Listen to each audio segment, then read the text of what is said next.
Hi, my name is Megan Gulley, and I am the library director here at the Knoll Public Library, and I'm going to be reading chapter 14 of The Enormous Egg. A little later that morning, the District of Columbia Police Department called on the telephone. Dr. Zemer took the call and motioned me to listen in on the other telephone. It was a pretty unusual conversation, so I'll write it down here as close as I can remember it.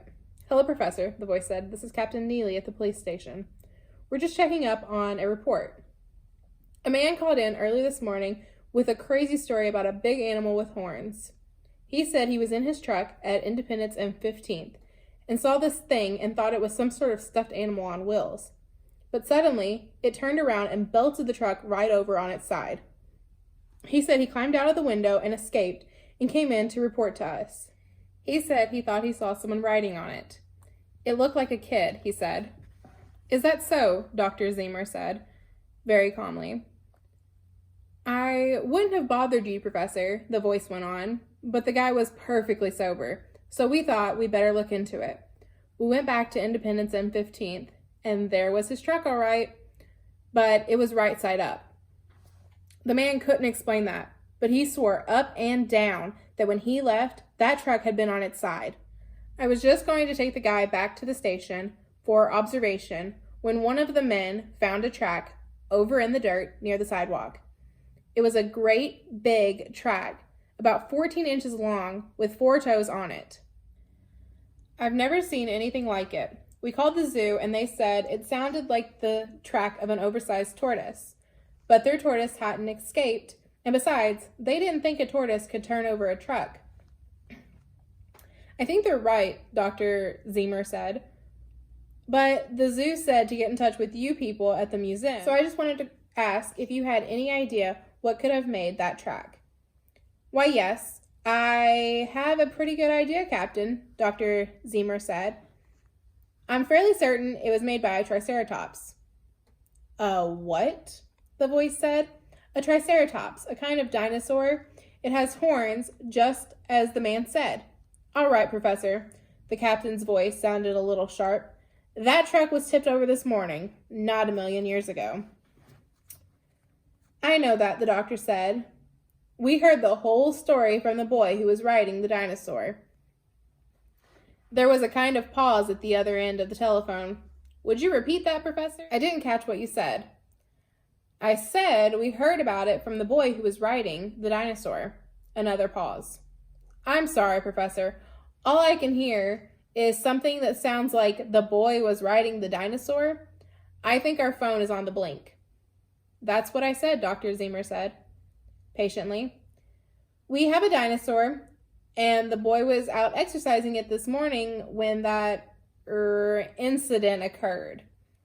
Then there was an even longer pause. Finally, the police captain said, "I'd better come over and see you about this." And then he hung up.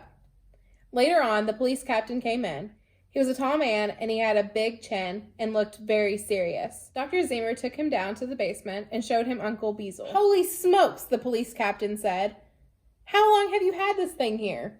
"Almost 3 weeks," Dr. Zemer told him. "And you mean to say you've been letting him out every morning all this time? Why, that's dangerous. We can't allow a thing like this to wander around the public streets." "There was no injuries or property damage this morning when that truck was tipped over, but you may not be so lucky next time. You'll have to keep this animal locked up." No more traipsing around loose after this. He frowned at Uncle Beazle through the gate and started to turn to go, but he turned around again quickly. "And another thing, Professor, there's a district ordinance against stabling large animals inside the District of Columbia limits, except in designated areas." He took out a booklet and thumbed through it. "Cats and dogs, yes. Rabbits, hamsters, guinea pigs, white rats, under certain conditions. No horses, cows, sheep, goats, pigs, or other livestock. No potentially dangerous animals such as bear, leopard, raccoon, or ape, or the young of such animals, either caged or free. No reptiles." Doesn't even mention dinosaurs, Professor. "I'm sorry. I'll give you 24 hours to clear him out of here. That's the best I can do for you." He wrote something in his notebook and snapped it shut, as if there was no use saying anything more about it. Then he walked out of the building. "Well, Nate," Dr. Zemer said, "what do we do now?" He rubbed his chin for a while. I guess our best bet is the zoo. What do you say? I said I guess that was all right with me if they would take good care of Uncle Beazle. Oh, I'm sure they would, the doctor said. He'd be their prized exhibit, and nothing would be too good for him. I'll call Holmquist at the zoo. He's a good friend of mine. He talked on the phone for quite a while, and then he hung up and turned to me. Holmquist said they would be very happy to have the dinosaur. They lost an elephant a while back and have an empty pen in the elephant house. It would be just the thing for him. Big indoor room, heated, large outdoor pen for warm weather. Much better than his quarters here. There's only one difficulty, he said. What's that, I said. The government. Dr. Zemer leaned his chin in his hand. There's a big economy drive on now. They do that every now and then. So there's a big squeeze on the Department of the Interior, and especially on the National Park Service. That's where the National Zoology Park comes in. Their budget has been cut way down. That's why they still have an empty elephant pen. Elephants eat too much, and so do dinosaurs, Nate. Holmquist says he wants your dinosaur like anything, but he's worried about his budget. He said to bring him over anyway, and we'd hope for the best. The next morning early, Michael Finney brought around his truck and backed it up to the door of the museum. We loaded Uncle Beasley on pretty gently because he weighed 3,176 pounds now and was over 17 feet long. And then we drove over to the National Zoology Park. It was only about 2 or 3 miles.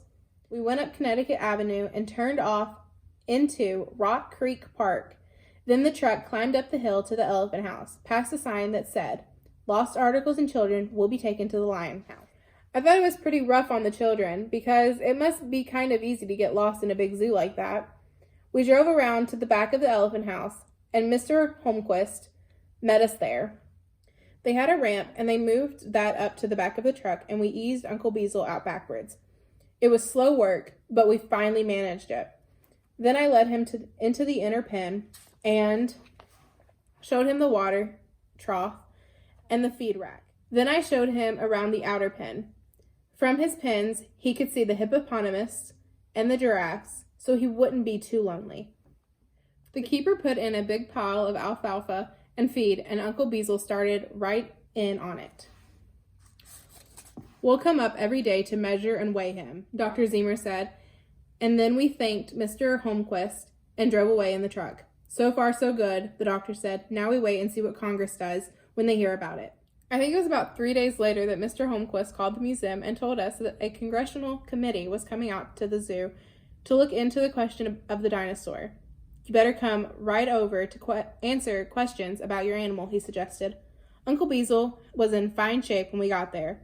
He'd put on a lot more weight than as usual and was rubbing his shoulder against the bar in a very comfortable way. Dr. Zemer nudged me and pointed to a group of 4 men that had just walked in. They took a quick look around the room and walked right over toward the dinosaur cage. This must be the one over here, one of the men said. He had a bald head and smoked a cigar. The other men gathered around and stared at Uncle Beazle. A keeper came over and tossed 3 bags of alfalfa and a bag of grain into his hopper. How long does he take to eat that feed? The man with the cigar said. Oh, he finishes all that up in half an hour, the keeper said. He's got a real appetite, that boy. He takes 8 sacks of alfalfa and 200 pounds of grain every day. It does your heart good just to watch him eat. Do you hear that, Ed? The man with the cigar said. That's where that money goes. What do they call that kind of animal anyway? Another of the men said. Dr. Zemer stepped forward. That's a triceratops, gentlemen, he told them. I've never seen anything like that around anywhere, another man said. Where did he come from? From the town of Freedom, New Hampshire, Dr. Zemer told them. This boy here raised him from the time he was hatched. Kind of an ugly brute, isn't he? The man said. Is there any particular reason for keeping him here at the taxpayer's expense? Well, he's the only animal of his kind in the world, as far as we know, Dr. Zemer said. We think it's very important that scientists are able to study such a rare specimen as this. It's a wonderful thing for Americans to have A live triceratops right here in the National Zoo. I don't know about that, the man with the cigar said. It's time that people learned that the United States government isn't going to pay for every fool notion that turns up. He pointed his cigar at Dr. Zemer and me. I'd like you two to come to the Senate office building tomorrow at 11 a.m. I want to look into this little matter of your dinosaur. Senator Granderson's office. He turned around and walked out of the elephant house with the other men following him.